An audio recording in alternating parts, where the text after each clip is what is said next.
Welcome back mga bro, nandito na naman tayo para makapag-share ng mga panibagong video, tutorials patungkol sa ating mga motor. Una sa lahat, nagpapasalamat ako sa Diyos mga bro dahil mayroon tayong mabuting pagkakataon na pinagkakaloob para makapag-share tayo ng mga kaalaman at tutorials patungkol sa ating mga motor. So bali ngayong araw mga bro, ang pag-uusapan natin is kung paano mag-check ng spark plug. Ayan, kaya marami nagre-request na rin kung paano daw mag-check ng spark plug. Dahil dun sa mga nag-request, gagawa tayo ng video at sana makatulong sa inyo ang video na ito mga bro. So ayan, umpisa na tayo. Siyempre, bago tayo mag-umpisa, Bible verse muna tayo. So ang Bible verse natin ngayon mga bro is nakasulat sa Roma 12:21. Ang sabi dito mga bro sa Roma, huwag kang padaig sa masama, kundi bagkos daigin mo ng mabuti ang masama. So ayan mga bro, maliwanag ang sabi ng Biblia, huwag daw tayo padadaig sa masama, bagkos daigin natin ng masama ng mabuti. So ayan mga bro, bago tayo mag-umpisa, kung hindi ka pa nakasubscribe, subscribe ka na and hit the notification bell para po lagi kayong updated sa mga panibagong videos na i-upload natin.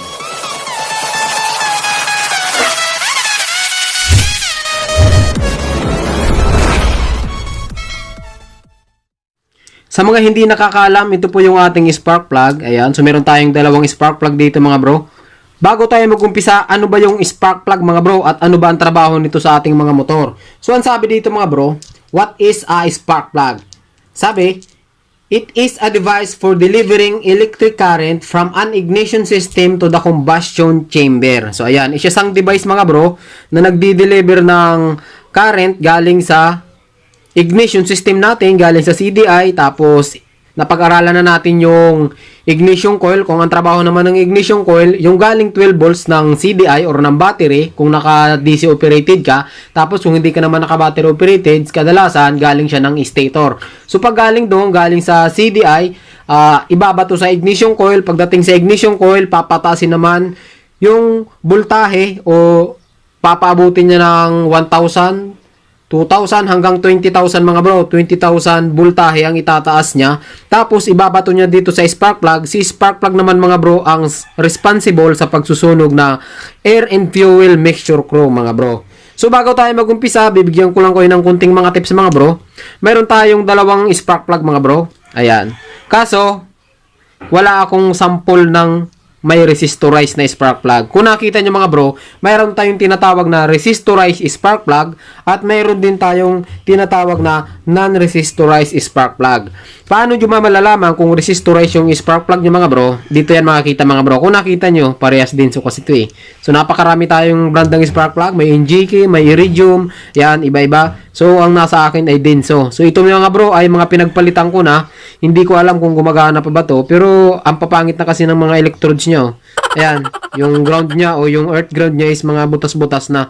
So para malaman natin kung non-resistorized o resistorized ba yung ating spark plug, makikita nyo dito mga bro, ayan o.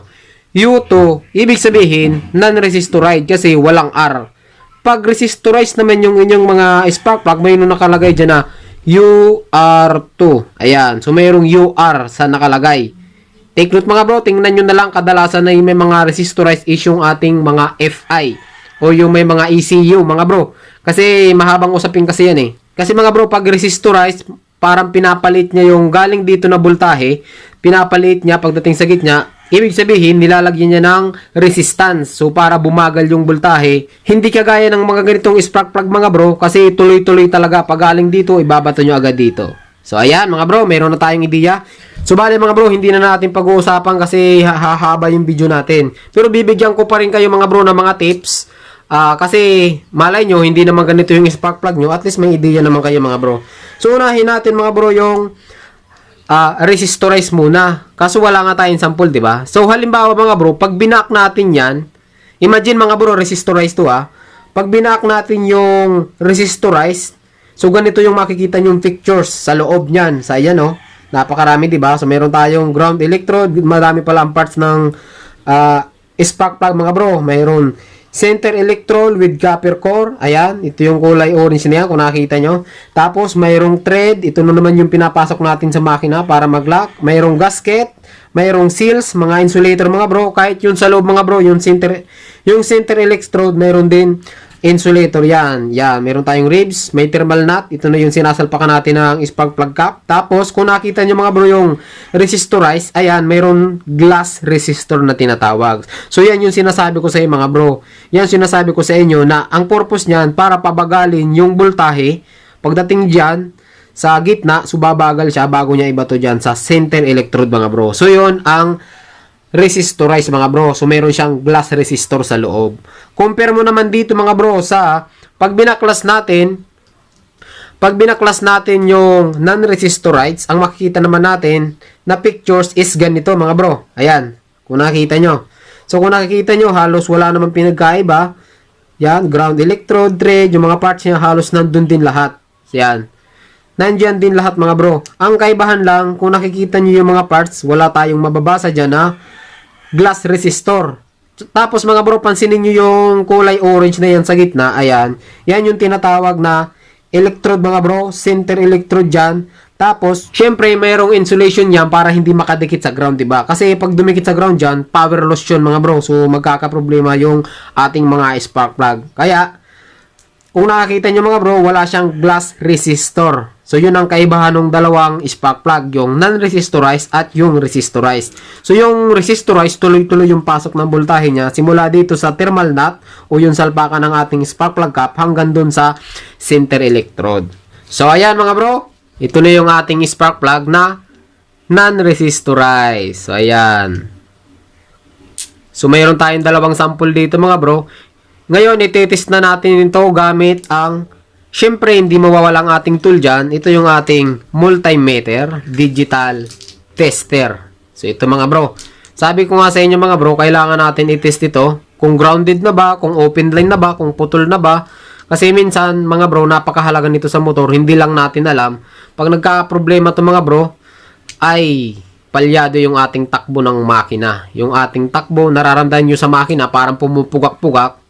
Ayan. So, kailangan nyo mga bro, maalam din tayo mag-check nito. Kasi, minsan kasi, pag walang kuryente, akala mo, ito agad lagi ang sira. Pero pag tinest mo pala, chinik mo, hindi naman pala ito ang sira. So, bibili ka ng pyesa, tapos hindi naman pala ang sira. So, sayang lang ng pera nyo mga bro. Kaya, maganda, maalam din tayo mag-check ng mga parts. Siyempre, naumpisa na natin yung ignition coil. Ngayon, spark plug naman. So, paano ba yung pag-check nito mga bro? Ang dami pa natin sinasabi eh. So, ayan. Paano ba mag-check nito mga bro? Papasimplihin na lang. Kasi mga bro, kung pag-uusapan natin talaga mga bro, napakahaba. Yan. Kung nakita nyo yan mga bro, ayan, may gap yan. So, spark plug gap ang tawag dyan. So, bawat motor mayroong gap, naka-indicate na gap mga bro. Siya nga pala mga bro, mayroon din periodic maintenance o periodic sa pagpapalit nito. Kung sa manual, magbabasa kayo, bumili kayo ng bagong motor, pag binasa nyo yung manual, mayroon silang nakalagay doon na kung kailan ba magpapalit ng spark plug. So, kadalasan na nire-recommend dyan ng mga manufacturer, every 8,000 km mga bro, magpapalit ka nito. Yan. Pero ako mga bro, sa totoo lang, hindi ko naman sinusunod yung kasi depende rin sa gamit. Tapos sa tibay ng spark plug. Yung mga naka-iridium dyan, ako, ang tatibay ng mga spark plug na yan mga bro. Tapos yung iba, nire-repair lang, kunting liha-liha, lilihahin mo yan. Tapos yung center electrode, lilihahin mo rin para bumalik sa dati. Pero yan mga bro, kasing center electrode na lang, kung nakita nyo sa gitna, ayan. So, napupudpud din yan. Siyempre, kaka-spark. Biruin mo naman, ang ini-spark nito is 20,000 volts mga bro. So, minsan napupudpud na yan. Yan. Tapos minsan nakagalaw yung gap niya kaya kailangan natin i-align para bumalik sa dati. Tingnan nyo na lang yung mga manual nyo kung ano ba talaga yung nakalagay na gap dyan. So, balik tayo mga bro. Ulitin ko paano ba yung pag-check nito. Siyempre, gagamit tayo ng multimeter tester. Tapos, saan ba natin isisit yan? Uulitin ko, isisit natin yan sa ohms. Ayan. Kung nakita nyo yan mga bro yung symbol na yan. So, dyan natin isisit yan. Set natin. Ayan. Tapos, ilagay natin sa kilo, mega. Ayan. So, dito tayo. So, i-check natin yan mga bro. Ang problema nga, hindi ko masasampul sa inyo kasi wala naman tayong resistorize na, spark plug. Wala akong nakuhang sample mga bro. Kasi, pinagtatapon ko na yung spark plug ko eh. Ito na lang yung natira. Pero wala nang iwan ko lang kung gumagana pa to. Pero, kaya pinalitan ko na to mga bro dahil dito sa condition niya. Ayan, kita mo naman halos may mga tama na yung niya. So, negative. So, thread, may mga tama na siya. Ngayon, itetest natin mga bro. Bali, tuturo ko lang sa inyo kung paano mag-test nito. Unahin natin ito mga bro. Yung non-resistorized na resistor, dapat may makuha kayo dito na resistance hanggang 8k ohms mga bro. Yung iba sinasabi hanggang 10, pero hindi na maganda kasi yun mga bro. Ibig sabihin ng 10, mayroon ng mga kalawang sa loob kaya nagkakaroon ng resistance. Kaya hindi na maganda yung daloy ng kuryente nyo sa loob ng spark plug. Bagaman gumagana pa siya, pero hindi na ganong kaganda yung performance ng inyong mga spark plug. Kaya mga bro, kailangan makuha na natin ito. Ito, tingnan nyo mga bro ayan. Ibig sabihin yan, open line. Ngayon, pag pinagdikit natin itong dalawa, pag pinagdikit natin yan, so ayan, nagkakaroon siya ng 0, 0. Pero wala siyang reading. Pero, yan, may 0.1. Pero hindi siya open line. Hindi putol. So, pag tinest natin to, napakadali lang mga bro sundan nyo lang. Pag tinest natin yan, ilagay natin dito yan sa isang terminal. Yan, ilagay natin yan sa isang terminal. Dito sa, so, dito natin nilagay sa thermal nut. Ito yung tawag nila thermal nut Ito. So, pinagsasalpakan ng spark plug. Dikit nyo lang dyan. Kahit magkabaliktad yung test probe nyo, okay lang. So, didikit nyo yan dyan. Tapos, itong isa mga bro, ididikit nyo dito sa, ayan, pinaka-center niya, pinakadulo. Pinaka-center electrode niya. Huwag dito sa negative kasi magkakaroon ng ibang reading. Ayan. So, didikit natin, dapat may makuha tayong reading. Kahit 0, 0, kagaya niyan, okay yan. Okay pa yung spark plug. Pero dapat hindi siya lalagpas ng 8 ohms. Kasi pag lumagpas siya mga bro, ibig sabihin, masyado nang mataas yung resistance niya. Baka may mga kalawang na yan sa loob. So, i-check natin mga bro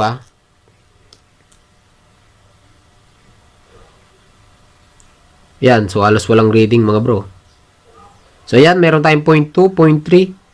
Ayan. So, okay. So, okay pa to mga bro. Nagkaroon na, 0.1. So, ayan mga bro, kung nakita nyo, ito yung nagiging reading niya. Yeah, open line. So, pag dinikit natin dito, so, ayan. So, 0.00, halos wala siya. Diba? So, napakaganda pa ng kondisyon ng spark plug natin mga bro. So, ito yung sinasabi ko sa inyo mga bro. Pero pag naka-read kayo ng ganyan, open line, pag tester nyo, naka-open line siya. So, ibig sabihin, putol niya sa loob, wala na. Kailangan na siyang palitan. So, na-test natin mga bro yung center electrode niya. Okay na okay pa mga bro. Take note, pag lumagpas kayo ng 8K, sira na rin yung spark plug nyo. Mas maganda nga hanggang 6 lang Pero 8K, sa akin pwede pa yan. Pero pag 10, bagaman gumagana pa yan, pangit na. So, okay na tayo mga bro. Tapos mayroon pa tayong isang i-check dan. Yung continuity, kung mayroon bang ground dito sa negative, dyan sa thread, hanggang dito sa positive or sa thermal nut. Kailangan kasi wala. Yan. So, try natin mga bro Tapos, take note mga bro. Ayan Sabi ko nga, pag nagdikit yan test probe, ayan, so nagkakaroon ng 0. Kailangan, mas maganda gamitin natin yung buzzer para hindi na tayo mahirapan. So, mayroong buzzer yan mga bro. Ayan. So, pag dinikit ko yan, tutunog, di ba? So, tumutunog siya. Ngayon, ganito. I-check natin ito kung grounded ba or kung mayroon siyang continuity dito sa ground. Kailangan hindi yan tutunog mga bro.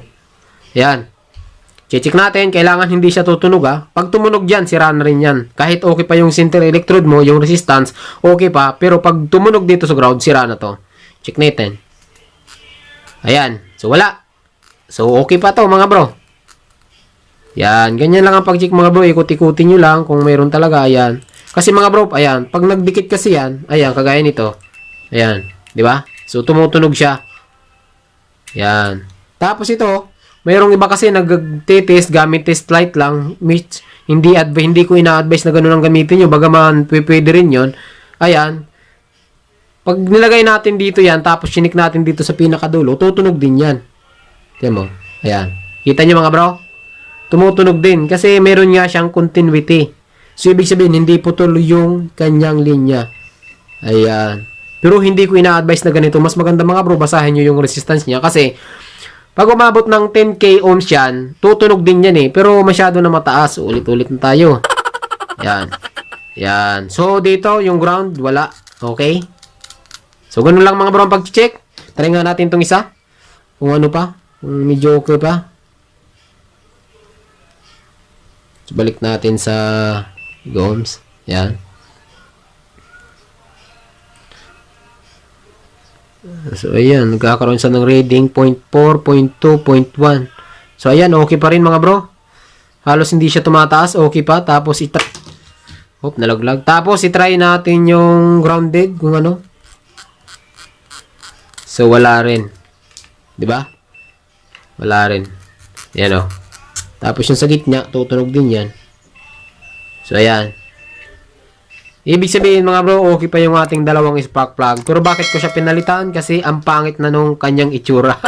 Ayan. So, itim nagkakaroon siya ng tinatawag nating carbon deposit. Kaya maitim siya. So, meron din kinalaman dito yung carburetor. Baka rich. Ayan. So, di ko na alam kung saan ko ito pinagtatanggal ng motor mga bro. Kasi ang dami ko nang pinalitan ng motor na spark plug. Bale, ganun lang mga bro yung pag-check ng non-resistorized na spark plug. Ngayon, paano naman yung resistorized, di ba? Kasi hindi naman lahat pare-parehas yung spark plug na nakakabit sa motor. Meron tayong resistorized, mayroong non-resistorized. Bagaman pare-parehas lang yung function ng spark plug. Pero magkakaiba lang tayo mga bro sa reading ng resistance. Kasi ito, mababa yung kanyang resistance kasi wala namang pumipigil sa kanya. Kasi wala siyang resistor, glass resistor sa gitna.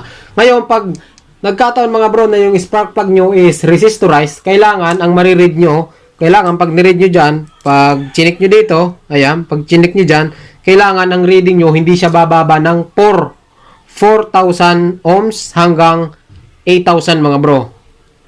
Yun lang ang masasabi ko sa inyo mga bro. Dapat hindi ka bumaba ng 4,000 hanggang 8 mga bro. Kung 10, pwede rin. Kung hindi kayo masyadong masilan, 10, pwede pa yon. Kasi resistorized nga. Pero pangit na yun para sa akin. Pero mas maganda hanggang 8 lang mga bro. 4K hanggang 8K lang yung resistance na makikita nyo. So, ganun lang mga bro. Hanggang dito lang yung video natin. Sana nakatulong ang video na ito sa inyo. Ngayon, kung meron pa kayong gustong itanong mga bro, huwag nyo kalimutan na comment at sasagutin natin yan. Salamat sa panonood at ride safe lagi.